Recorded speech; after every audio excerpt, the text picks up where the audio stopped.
When she was approaching her 12th birthday, her menses began. With two other young women, I took her into the sanctuary grotto that was dedicated to the Great Mother. There I initiated these precious young souls into the mystery held within the blood, the opening of the womb, and the ripening of the bodies for the energies of the Great Mother. For 1 full year, on every new and full moon, I took these maidens and others who had recently been initiated into the stone circle and grotto to receive the songs, stories, meditations, and rituals of the Great Mother.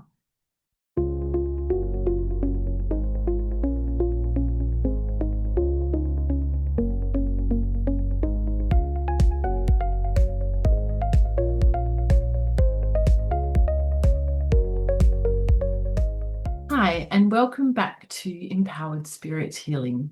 Today we are up to episode 7 of reading Anna, the grandmother of Jesus. In our last episode, in episode 6, we covered chapters 12 and 13, which was all about Joachim and Anna's children, and also the birth and conception of Mary Anna, which is also known as Mother Mary, Jesus's mother. So that was very interesting because it was a little bit different to the birth and the conception of the other children. So that was really, really interesting.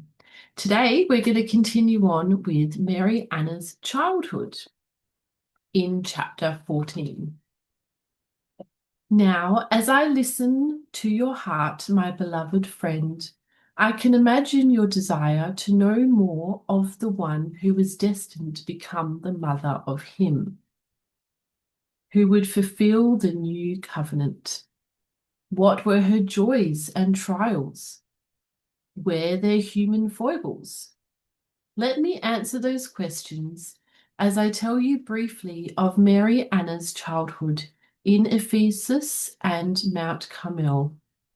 In doing so, I shall open the book of life in such a way that you may come to hear her as an expression of the Divine Mother, just as she now comes to you. Through satisfying your curiosity, may you open yourself to the Divine Mother's presence that is available to you at every moment. Mary Anna was a bright light, brighter than your mind can imagine. To know her then and now, you must be still, centered, and open to the present moment, as is a child. Let us pause for a moment and allow that peaceful silence. When Mary Anna first came forth, she loved to bask in the light of the sun. She would stretch forth her little hands to the light coming through the window of our humble apartment in Ephesus, and make sounds such as those of her dolphin brothers, who frolicked and leaped through the dimensions.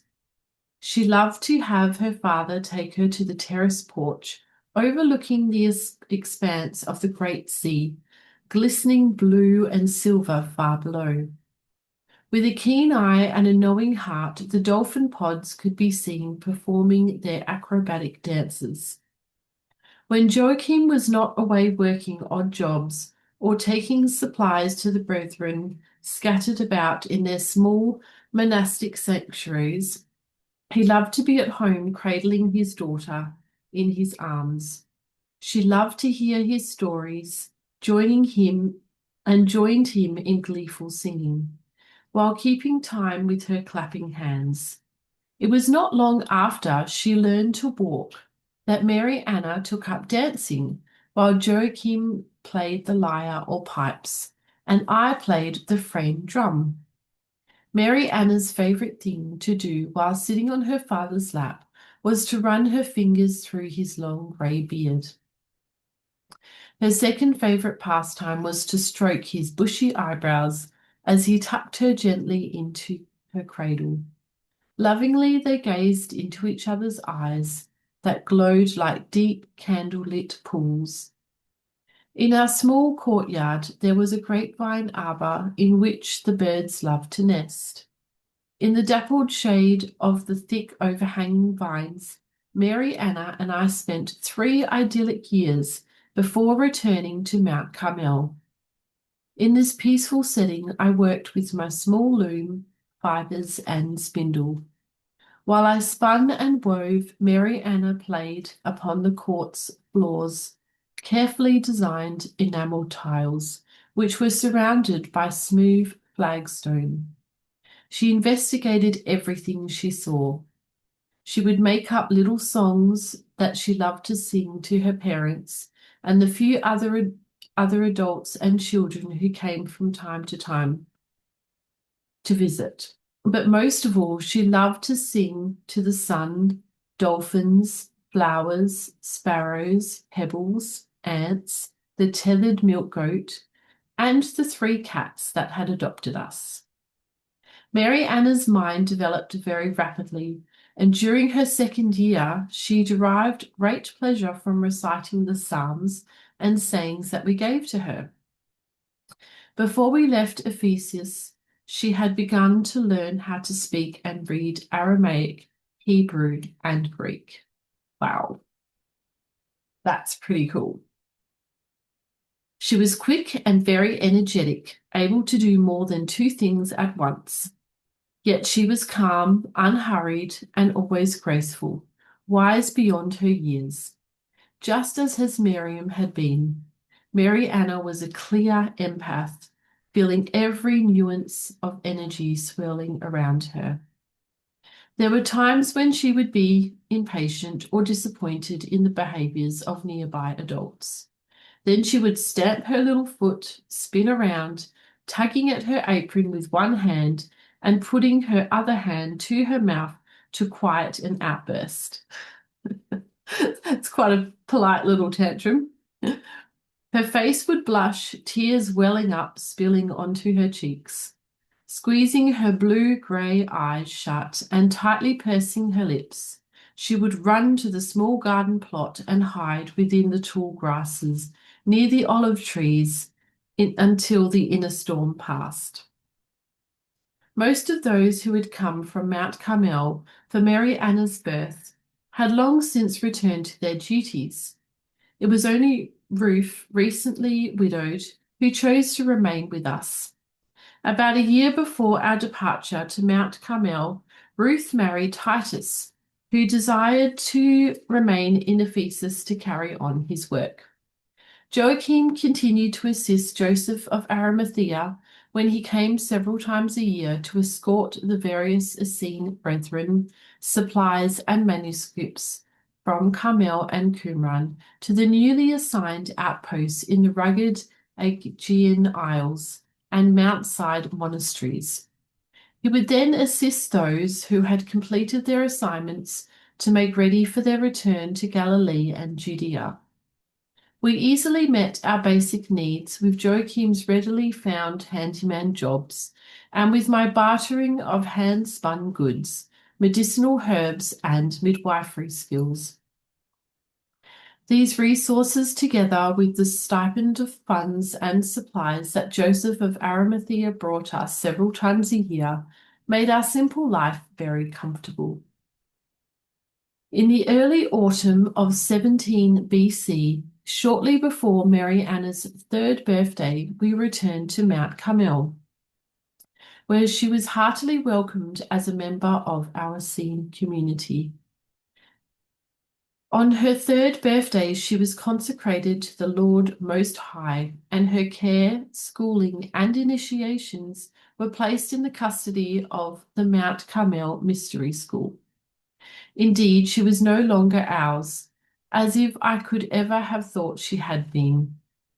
Now I will tell you, my friend, it was painful to release Mary Anna to the care of others and to the strict disciplines that gradually replaced her carefree childhood.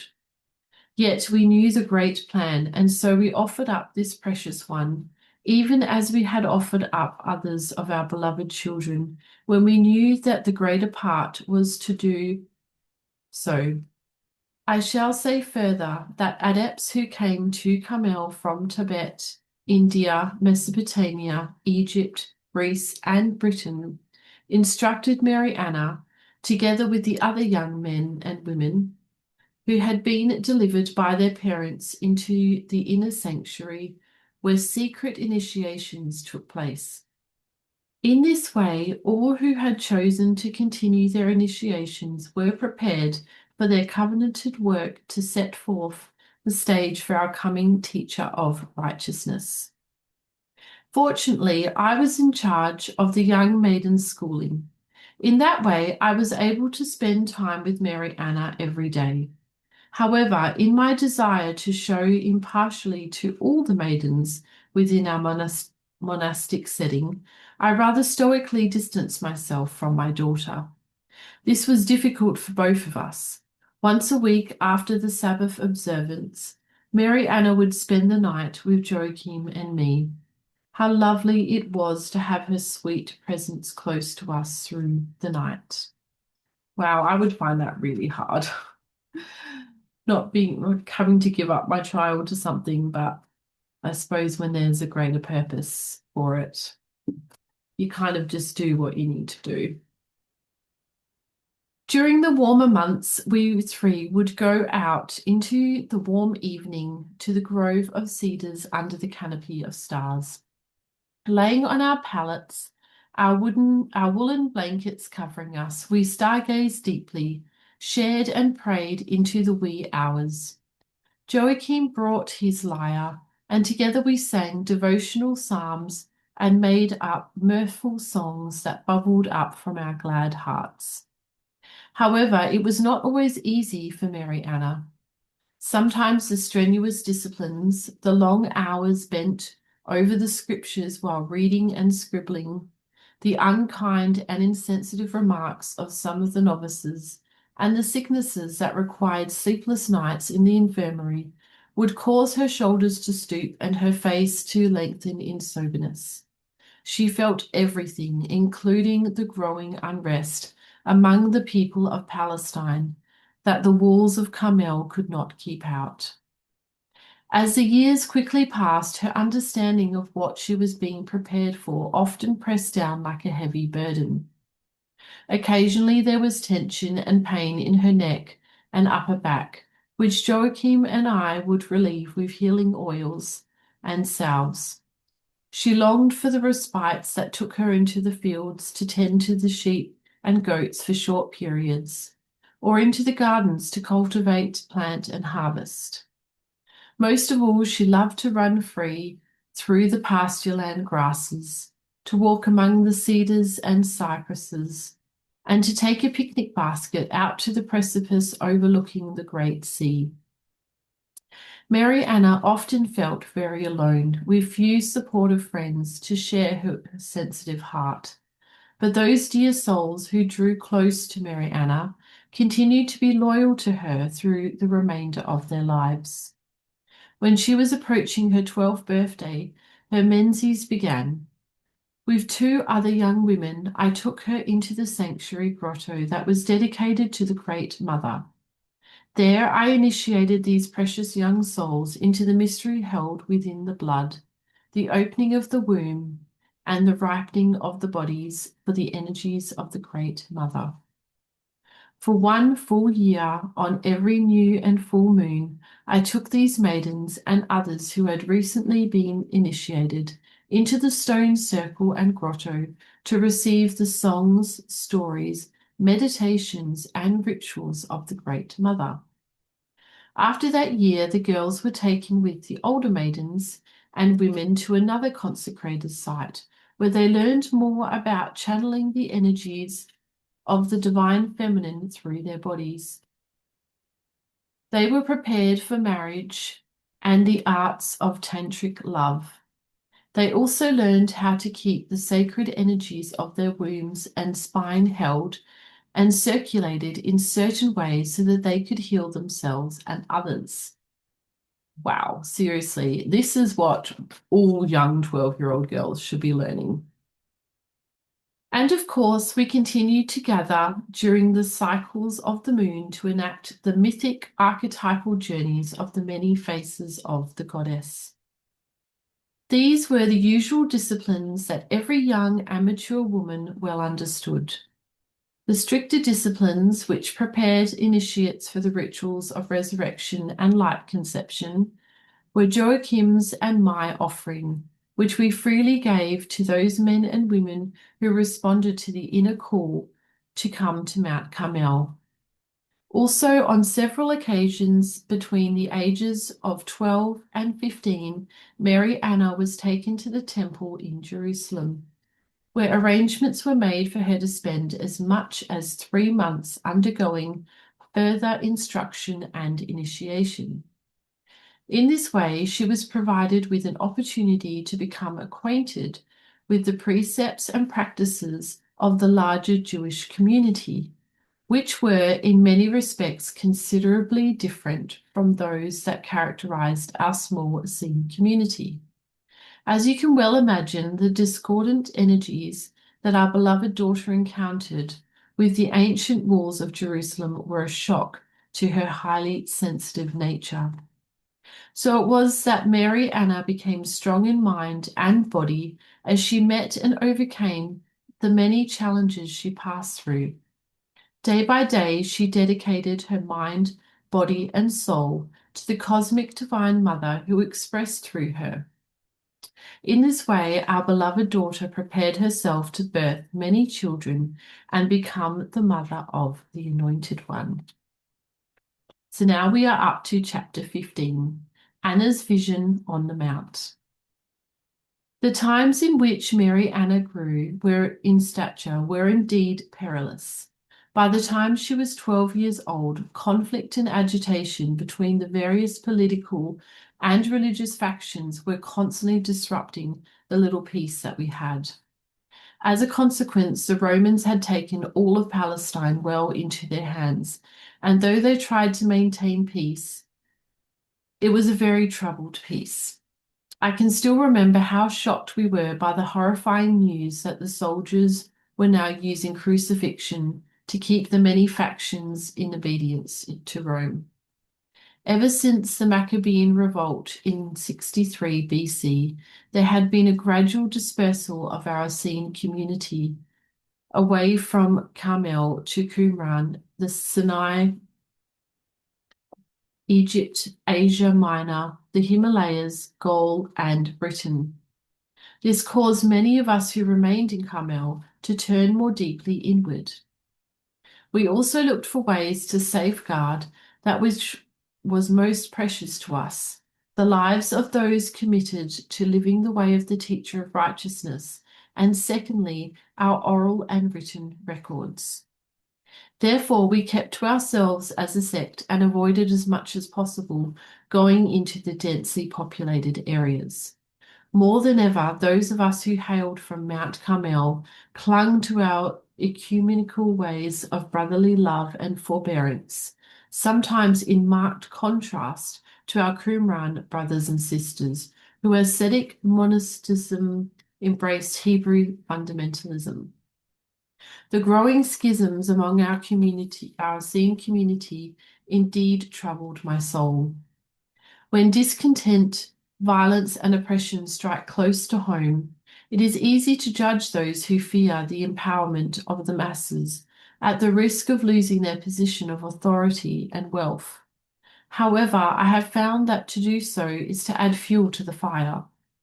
My preferred course was to do what I could to pass on the arcane wisdom that empowers internal sovereignty, as it has always been done, quietly and with an underlying trust in the Creator's plan. This is the essence of the wisdom that I acquired during the course of my long life. And this is the orientation that I sought to share with all of my children, while at the same time honoring their right to learn from their own experience by making their own free will choices. So it was in the midst of this increasing chaos that I chose to walk one day upon the burnt hillside of Mount Carmel, hoping to find and heal any remaining survivors of Rome's most recent political demonstration. The grasses of Galilee had been burned in retribution for some wayward folly of the peasant folk, who rose up with the zealots to decry Rome and Herod's punitive taxes. And new homes, as well as fields and pasture lands, had been burned to the ground. A sore darkness enveloped the hillsides. Dust devils riveted the sky. Vultures hovered over the meagre prey to be found. Satisfied that we had found everyone who could be assisted, I turned homeward. As the day wore on, my heart became extremely heavy. The sun's almost unbearingly blistering heat was intensely amplified by a strong desert wind that whipped black ashes skyward. Covering my face with my shawl, my footsteps slowed by the assailing gusts and debris. I felt a spontaneous lamentation arise from deep within my bowels. In this way I spoke to God. On the hillsides of Galilee, I walk amidst the burning grasses, and the dust flies in the wind. I am tired and alone in my fears of what is coming. An ancient abysmal feeling wells up and presses upon my heart. I ache in my being. O my God, what is to become of my people? I know not. O my God, I burn in the depths of my being for my people, Israel. Why do I mourn so in my heart? Are we not the chosen, your elect? Are we not protected by you, our God? What has become of reason? Little do I know of the passing of time and the sore indiscretion of those who say they know what is best for our small community of followers of Him whose time is nigh. How are we to walk in faith? O my God, when there is so much suffering of mind and soul? O eye of little faith, come up to the mountain of the Lord, O my soul. Show me your face, O my God. I quake in the smallness of my being, and the aching of my soul oppresses me. Rise up, O my heart, be not cast down.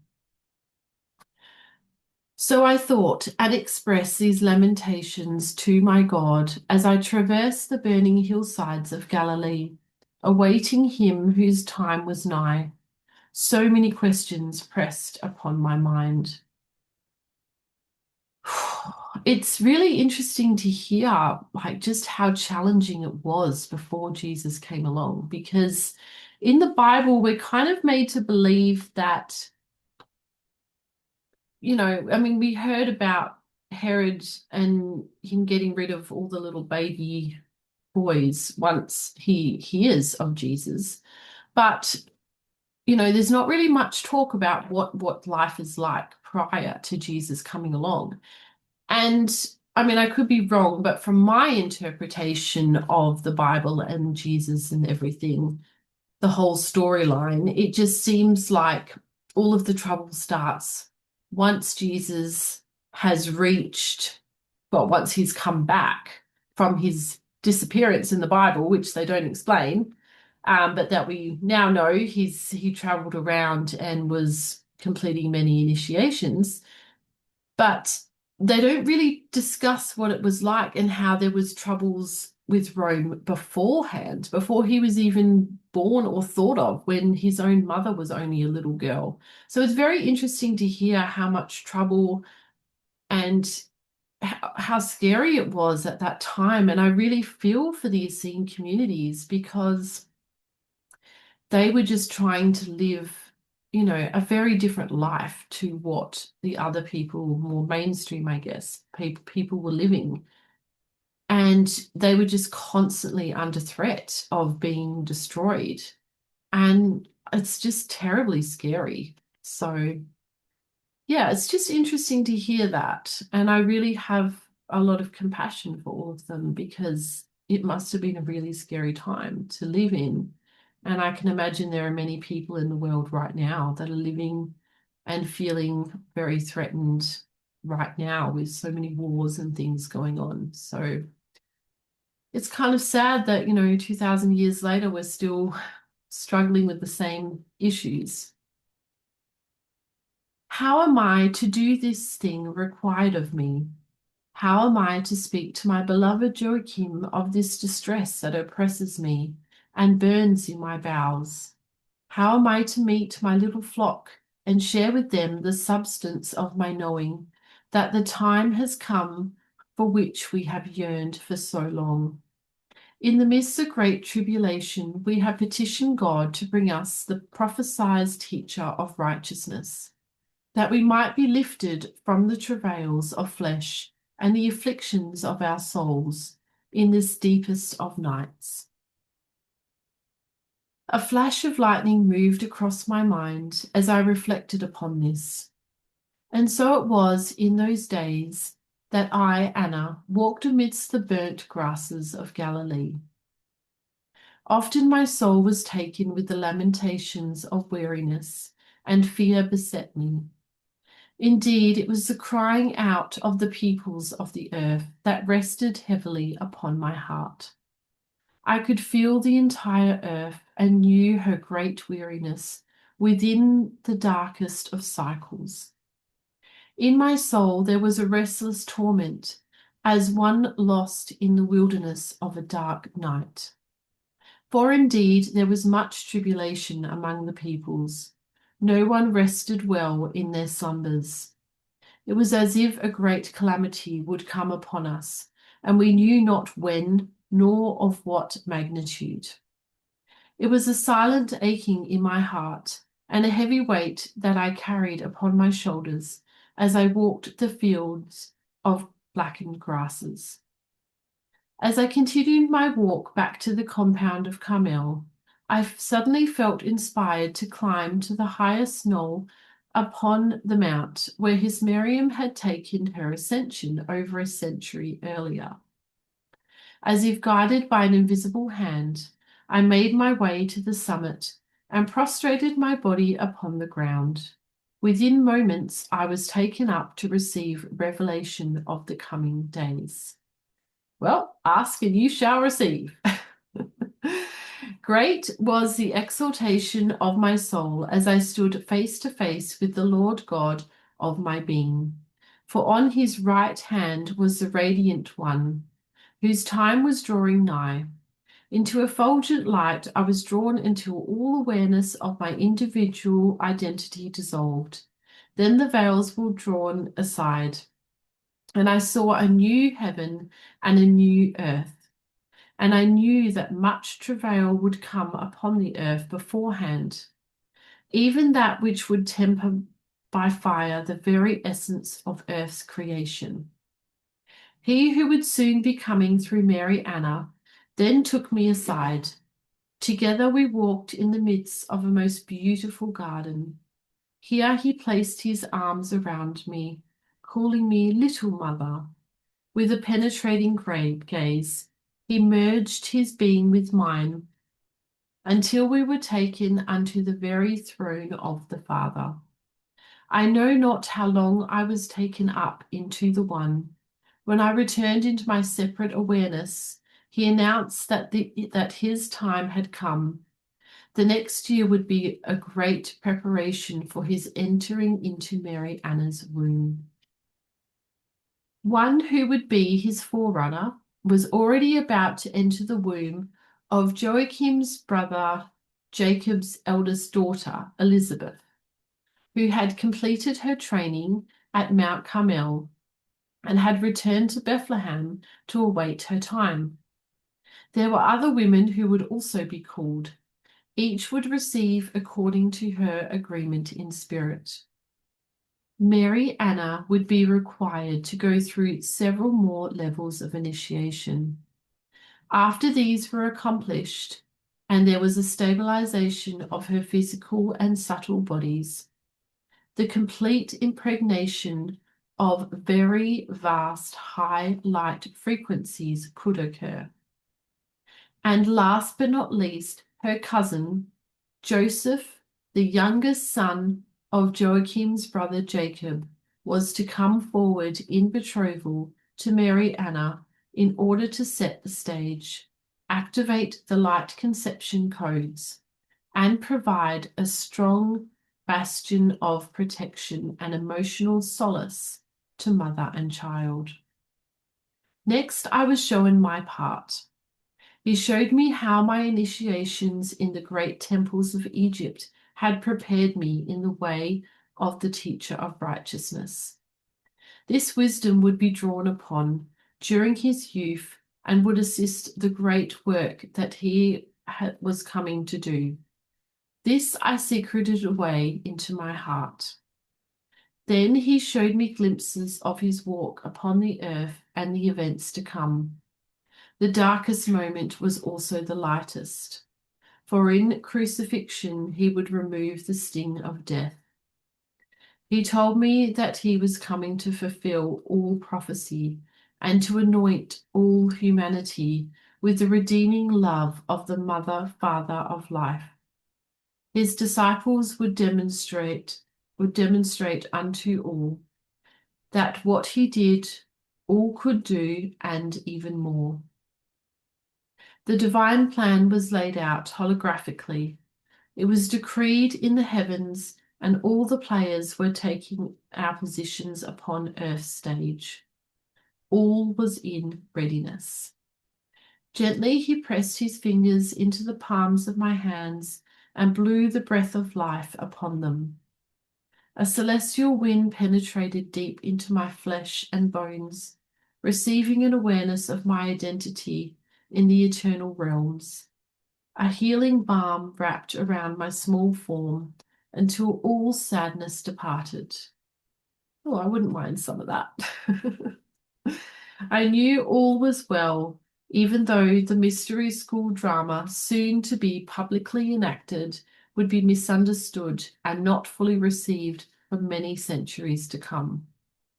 This was the time ordained to set a greater evolution into motion within this solar system, galaxy, and universe. Then he opened my hands, and taking each palm to his lips, he whispered, "Into these hands shall I be born to glorify my Father, Mother. Blessed are you among women. Fear not, my little mother. For like your daughter that you presently call Mary Anna, who is my heavenly mother incarnate, you are likewise born to lift up the Son of Man until all be returned to my Father's kingdom. Hold these words in your heart. Though the night draws a heavy cloak over you, the dawning follows. In that hour, roll back fear's stone that covers the portal called death, and emerge into my heavenly Father, Mother's garden, where I await you." Thereupon the heavens rolled back yet further, and I saw before me a most wondrous sight, the earth renewed and transformed. Her waters and lands were resplendent into pristine beauty. Life teemed with robust virility and abundant fertility. All enmity and discord were removed. All life was imbued with a splendor that far exceeded the visions conveyed by the words of the prophets before me. Alas, my heart overflowed with thanksgiving as I rejoiced in the blessings of the Creator, which rested upon me as I quaked with the witnessing power of the Shekinah's fiery, indelible presence. Angelic hosts trumpeted, "Hosanna, glory indeed be to God. Peace, O Emmanuel, come among men." Joyful tears flowed through my heart, the very heart of the earth, the very heart beating in all humankind. Indeed, there was but one vast heart that cradled and was the all. As the transmission of love energies continued, I became aware that not only would my grandson represent the Father Godhead, but that his twin soul would also incarnate, joining with Mary Anna to bring down into the earth plane the full return of the Mother Godhead. My soul indeed rejoiced as I slowly gathered myself and picked my way down the mount to Carmel's north gate. Now we are up to chapter 16, Mary, Anna, and Joseph ben Jacob. So it was that I came to the outermost gate of Carmel's sanctuary. I beheld two of the brethren hovering over Joachim, who was prone upon the ground. They beckoned me to approach quietly. A great light was upon my beloved. His face shone as the sun. In my inner vision, I beheld Joachim's light body descending with a host of angels, including Archangel Gabriel. The two brothers were speechless, yet magnetized to Joachim in such a way as to be unable to leave his side. Therefore they looked upon me as one who knew of these things and sought comfort in my knowing. I knelt at my husband's head, taking his broad skull into my hands. His white, tendrilled hair cascaded through my fingers. Joachim's dark eyes were open, though not seeing the things of this world. In silence we awaited his return to his body. When he finally returned, his body began to quake and tremble. Sweat poured from his face, mingled with a torrent of tears. My beloved had also been lifted up. As we looked into one another's eyes, we knew we had both been given the same revelation. One of our brothers poured water onto a cloth and gently washed Joachim's face. We awaited the evening hour, when we were all called after supper to come to the sanctuary to receive our news. As Joachim gave voice, I held the space in silence. Speaking with an inner authority, Joachim reported, "Our beloved family of saints, peace be unto you. The great day of our Lord is upon us. We have been taken up and we have been shown what is about to occur. We have been given signs and tokens with which to recognize the coming of our Emmanuel, even him long awaited whom we have called the teacher of righteousness. He whom the prophets have foretold has come before us and witnessed that the day of his coming is now upon us. His presence is as the sun, and he is even now knocking at the door of the womb which shall bear him into the world. It has been made plain to us that the promised vessel is one of the maidens who is with us, and in due time you shall know her identity as one who is indeed blessed among women. For now it is to hold these glad tidings in our hearts. Let neither fear nor envy come upon you as you look to yourselves, wondering who is chosen. There are yet labors to be performed among you, both brothers and sisters, to prepare the way. You will be shown in your appropriate timing what each is called to bring as an offering in righteousness to the God Most High. Look into your hearts and measure well the thoughts that tempt you into the valleys of darkness.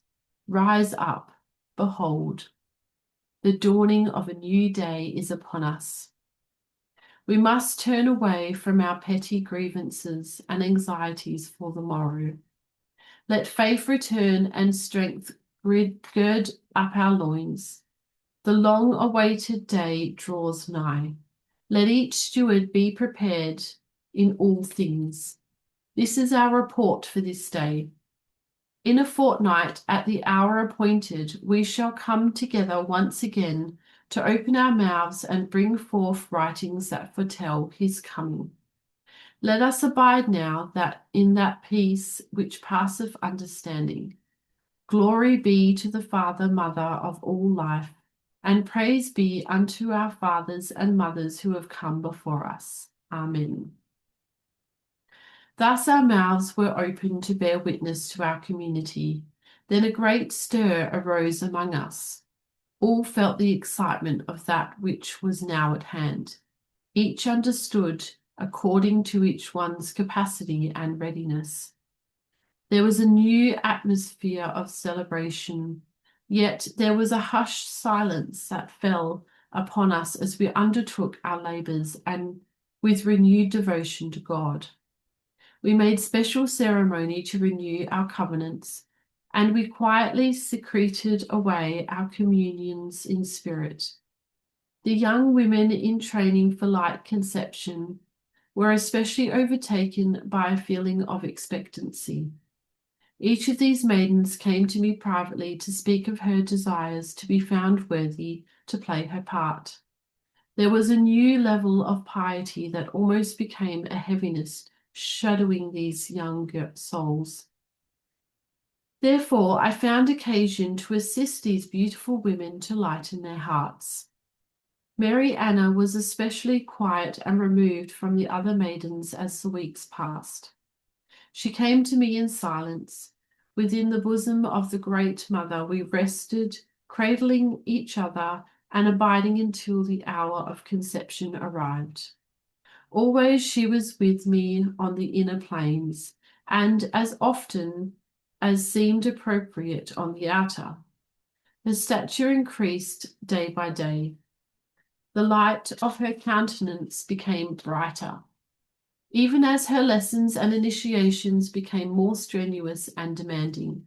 Everything I had learned from the many initiations I had passed through during my long years, I gave to Mary Anna and the other maidens and women who were candidates for light conception.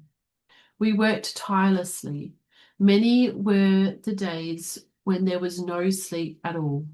At times there would be some who would murmur, yet all in all, each who had come to be humbled, tempered, honed, polished, and made a new creature in the Lord, pass their tests of initiation.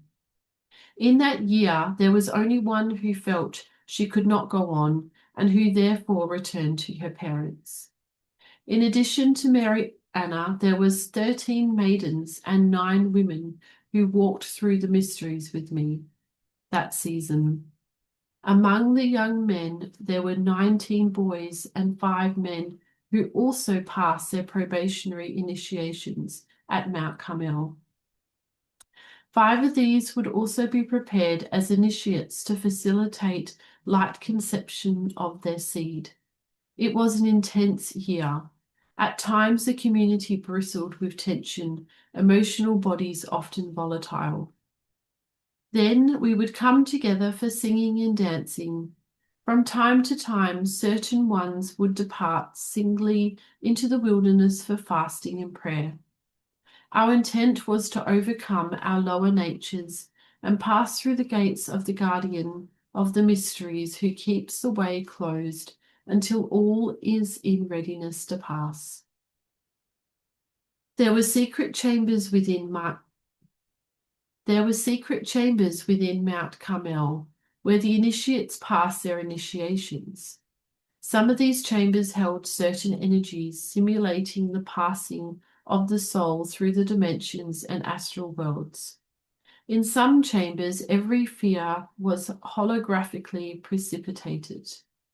In others, the lusts and desires of the flesh were animated, and the initiate was brought face to face with the beast within their human nature. These were the lower chambers, where the desire bodies and physical body were cleansed and empowered. Once these basic requirements were met, special instruction was then given for opening the higher pathways and spiritual powers.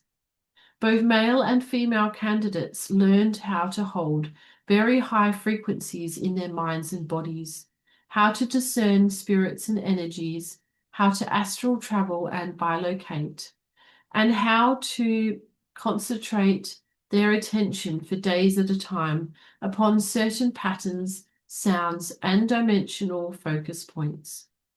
It was understood that some of the male candidates who were also being prepared for light conception would select brides among the prepared women. So it was that the parents of a number of great souls responded with devotion to their assignments. Joachim and I taught those who were chosen, for we had much experience through the bearing of our many children.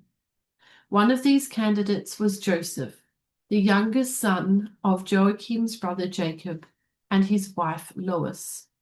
Joseph was 32 years of age at this time and had been a widower for 5. He had only been married 1 year when his wife and baby died during childbirth.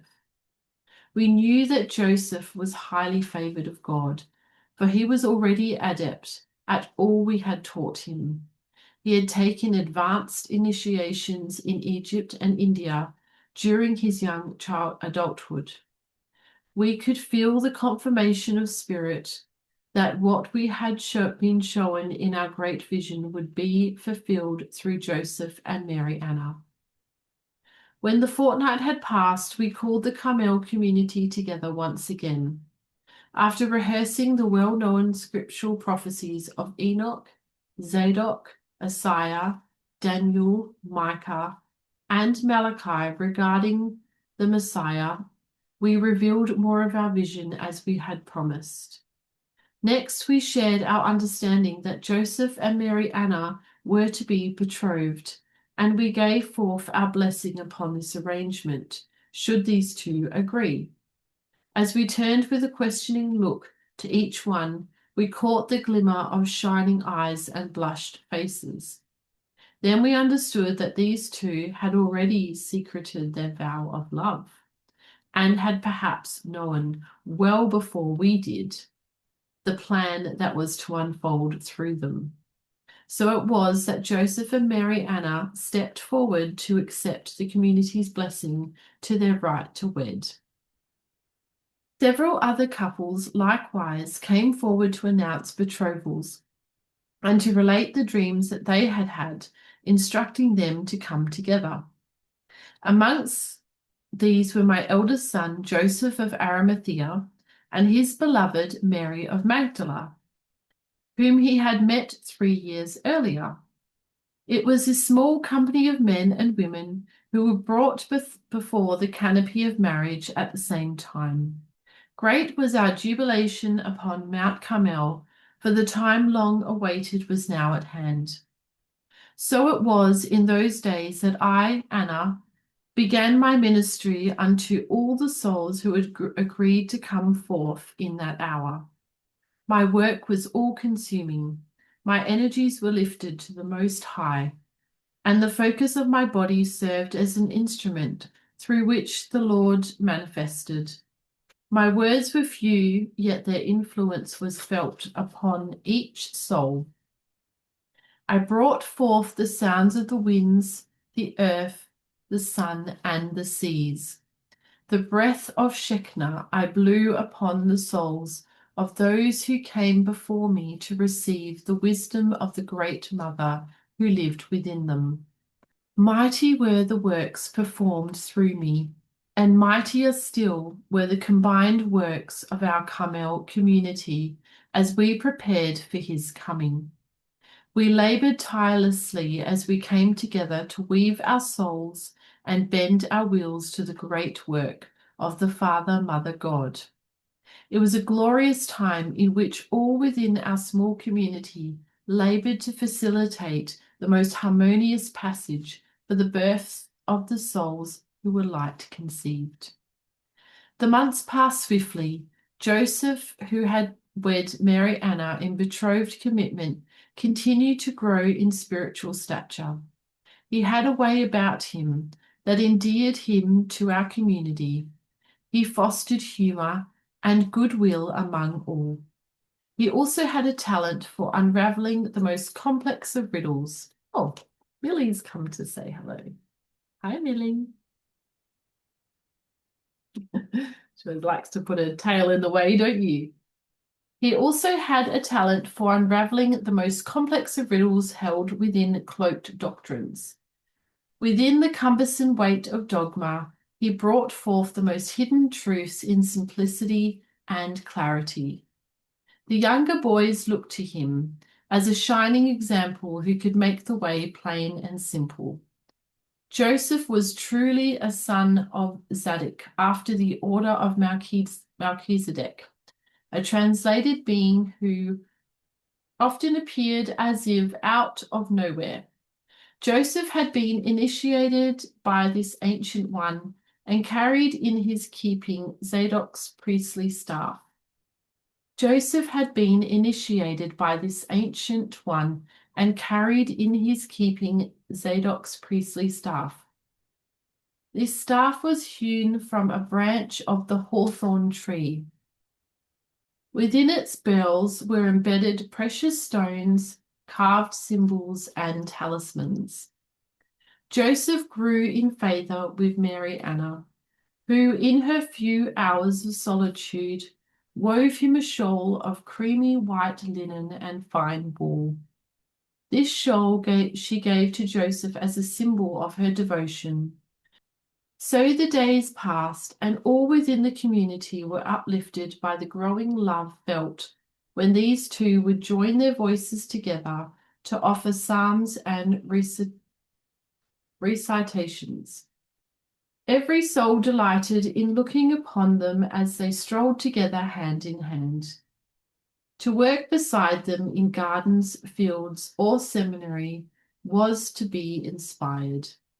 Every burden seemed to melt away in their presence.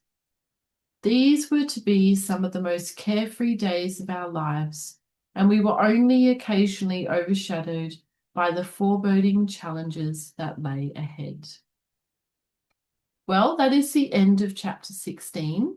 Next time in episode 8, I will continue on with chapter 17, which will be Yeshua's light conception. So that will be all about the conception of Jesus, also known as Yeshua. So thank you so much for joining me and Millie for this episode. I hope you are enjoying the book so far, and I would love to know what your thoughts are about the light conceptions and the story and Anna's intriguing life and the challenges that they are facing in Rome. It's all very, very interesting. So, I hope you're enjoying. If you haven't already, please subscribe, please like, please share to somebody that's also interested in spiritual books and who would like to listen to various different books. Thank you so much, and I will see you next time. Bye. Are you ready to take your healing journey to the next level? At Fusion Body Studio, we believe spirituality starts in the body, and that exercise is the foundation of true spiritual growth. We take the ancient spiritual teachings of the East and fuse them with modern-day movement classes so you can experience strength, balance, and transformation, all from the comfort of your own home. Right now, you can get access to a growing library of exercise classes, post-workout meditations, hypnotic recordings, and spiritual workshops. Everything you need to support your body, mind, and spirit. Start your free 7-day trial today and enjoy 20% off your first 6 months, which is an incredible deal, with the code FUSIONFITNESS. It's time to transform your body and empower your life today. At Fusion Body Studio, your online fitness boutique.